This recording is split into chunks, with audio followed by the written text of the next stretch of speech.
right, it's JD here, co-founder of Sumo Up with my co-host, Stephanie, who is our CPO. And we are going to give you some tips on how to stop the fear of failure from taking over your business and your life. Stephanie, when I got into the world of high finance, the growth equity world, one thing I had as a fear when I just started at the firm was I felt like I was going to get fired the next week, right?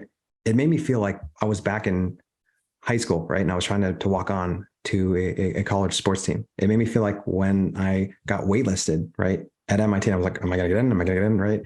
And before I got that role, I had gotten to 20 final rounds with venture firms, venture capital, hedge funds, growth equity firms, and got rejected, right? And so I was the only person in my class that year that didn't have a job, right? I graduated without anything. I was just like, whoa, I got my foot in the door barely. I got, this offer off cycle.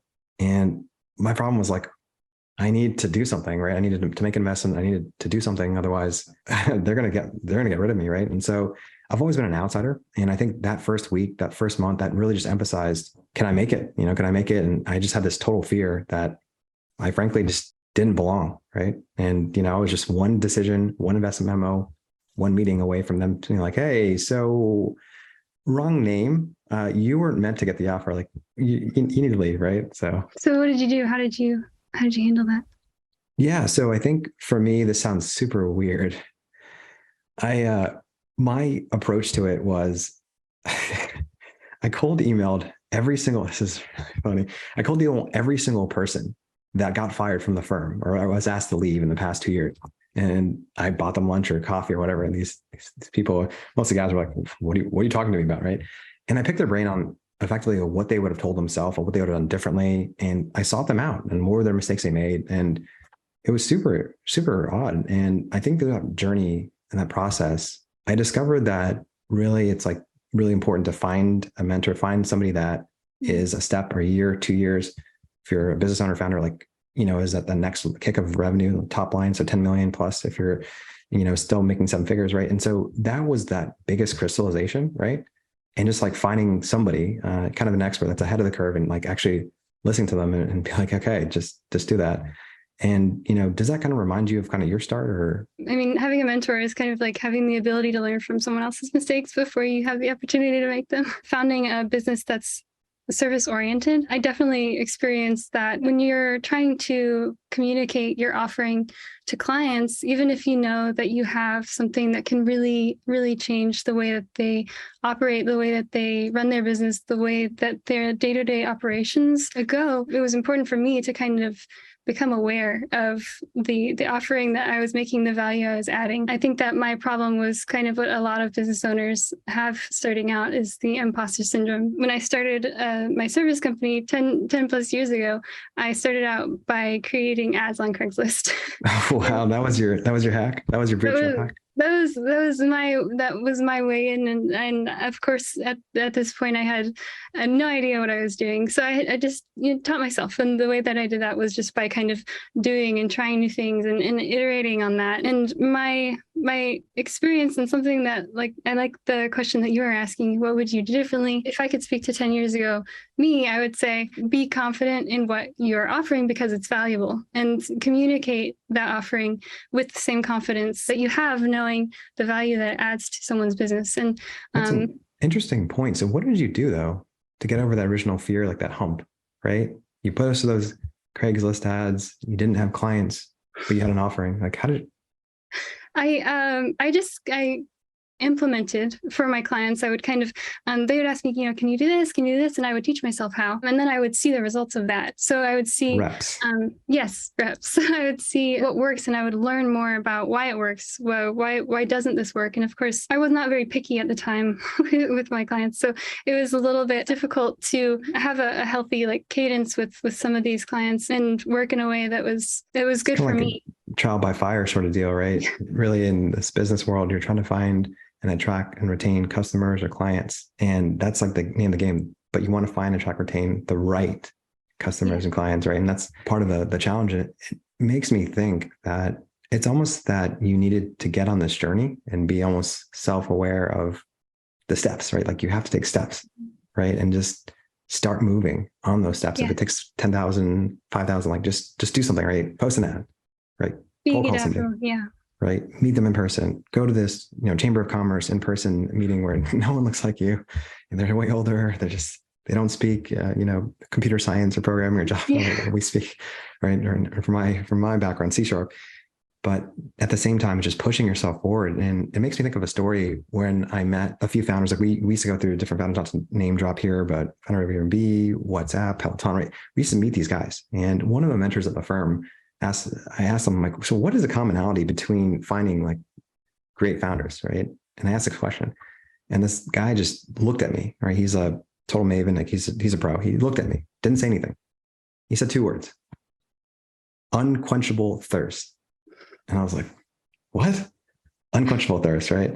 And it's, in retrospect, it's like that desperation that kind of, I feel, drives, you as a person. But when you're desperate, right, you're willing to do anything and everything. Yeah. That's super interesting that you kind of had that idea of posting on Craigslist. Very innovative, right?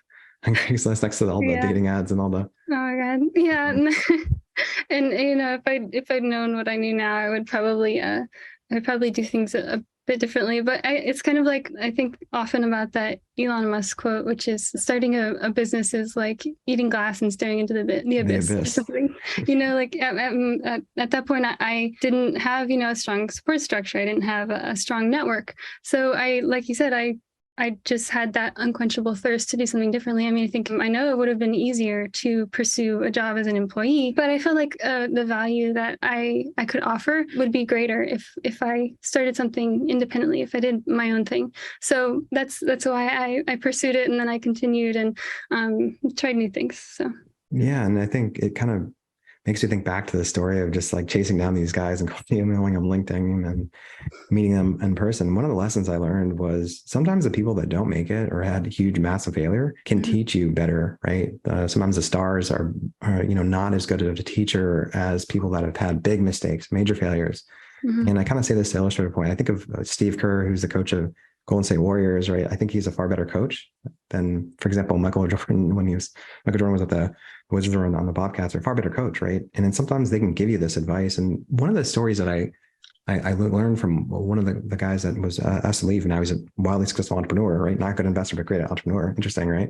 How that works was he's like, you are going to take steps, right? He told me this theory. Like he said, listen, for me to found this successful business, he's a nine-figure e-com entrepreneur. It's going to take 5,000 steps, right? I need to find a developer. I need to find a Shopify expert. I need to find a teammate, a co-founder. It's going to take these different steps, right? I need to find a product. I need to, find a direct to consumer, like marketing expert, right? You have to just do the work, right? And so he thought about it as like you're climbing a mountain, and to climb a mountain, to go to any kind of peak, you got to take 5,000, 10,000 steps. And so he's like, don't quit when you're in the middle of the journey. Realize it's going to take 5,000 steps, right? And realize you're 10,000 or 20,000. And that's probably something that I really kind of took in the heart, right? And so when you do anything, you're going to suck, right? In the beginning, and then you'll suck less, and then you'll get better and better, and you'll get those reps in. And I think that was really kind of the key takeaway. And funny and interestingly enough, one of the mentors I found actually knew of Dr. Ryan, and they were working with Dr. Ryan for a therapeutic piece on longevity medicine and diagnostic testing. And that's how I actually came across Dr. Ryan too. And so that point of finding somebody who's ahead of you, like it could be like a tax advisor, it could be a consultant that needs to help you with like managing your schedule or your time, or UX UI advisor. For Dr. Ryan, it was like a specialist that actually knew how to kind of work around an entrepreneur's schedule, how to help you sleep better, hydrate, like the basics, nail the basics, behavioral aspects, but also add data with the blood testing and the diagnostics to make sure like, hey, like this guy's like progressing, right? He's, metabolically sound, or alternatively, this is his key deficiency, vitamin D, or he has renal fatigue and so forth, right? But finding that expert really kind of helped me out, and I hate to admit it, but like just being like, hey, I need help, right? Just raising your hand and admitting. One question I have for you, right? How many posts did you do before you got your first job on Craigslist? On Craigslist? Oh gosh, I can't remember. It was probably a handful. When you're doing something like that, you get people who are asking you for like free work, or, like it's something that wouldn't, even mathematically be worth the time, but you have to, build a portfolio, at least in my business. I think it's interesting because it's always so easy for us to go back in time and say, I wish I did this, I wish I did that, and replay it, right? But knowing what you know now, like what would you tell Stephanie 12 years ago, right? What feedback, what coaching would you give her? to like compress the time, right? Do more and maybe think less. I think that Yeah.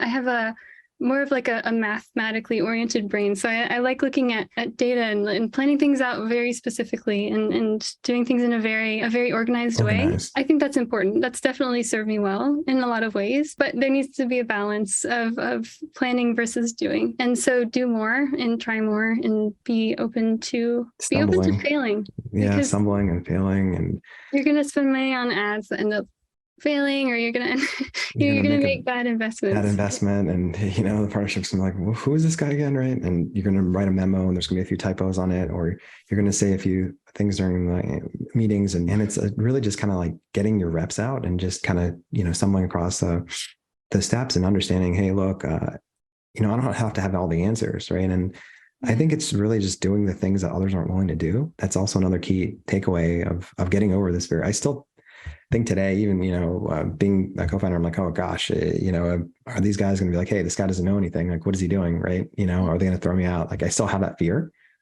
but I help control it, I guess, through, we have coaches as well and advisors and on board that kind of help guide the cadence of our plans and our quarterly tracking and so forth. I think it's really just kind of getting out of your head and, getting out of the analysis paralysis. This can go wrong, that can go wrong, this can go wrong, like as a business owner, entrepreneur, and just doing it. Right. And like making the mistakes and be like, you know what, I'm going to own those and get better. You were in a position to adapt and be tenacious, if I can hear that correctly, right? Just working through, you said like a school, you're hustling through school, right? You're posting these ads, you're working a part-time job as a restaurant, if I remember, is that correct? Yeah. So I was actually working, I was working at a restaurant, and of course, working in the service industry, you get the brunt of everyone's bad day.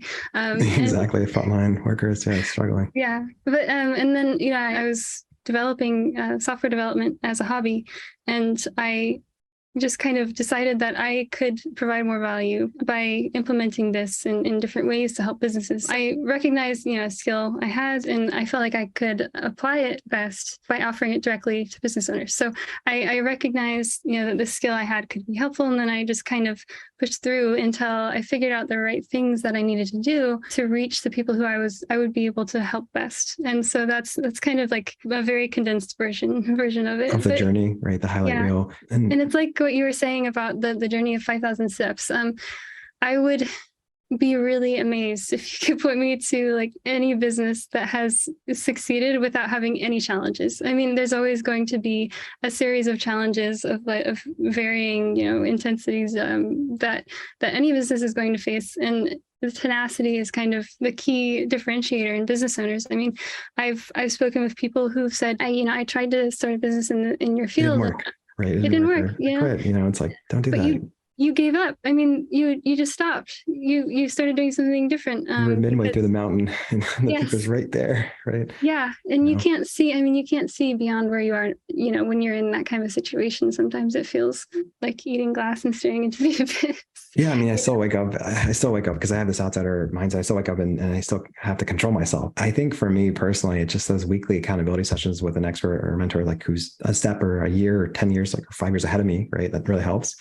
I think that's a solution. And then just internalizing it, right? We're on a journey. Everyone wants to be overnight success stories, right? But I like to drop this line, like everyone who's successful, today is like a 40-year, 30-year, 20-year overnight success story, right? Mm-hmm. And it's really just like starting the journey. And the best way to get over is like that I guess that fear of not belonging, imposter syndrome, whatever they call it, is just start your journey, put the work in, get your reps in, and, get out of that job that you didn't like, right? And just have a F this moment and just go. I guess I'm still thinking about the unquenchable thirst aspect, right? I don't know how to kind of emphasize that, right? My lessons are just default optimism and really thinking about kind of that idea of a mentor. Mentors can expire too, right? Like as you go up the next kick, next level, you'll find more problems, different problems that you need experts for, right? That are different, right? And what got you here won't get you there. It's a really fascinating, time we live in terms of technology and so forth. But yeah, I think the biggest piece is if you don't put the elbow grease or the hard work in, or the steps or the reps, right?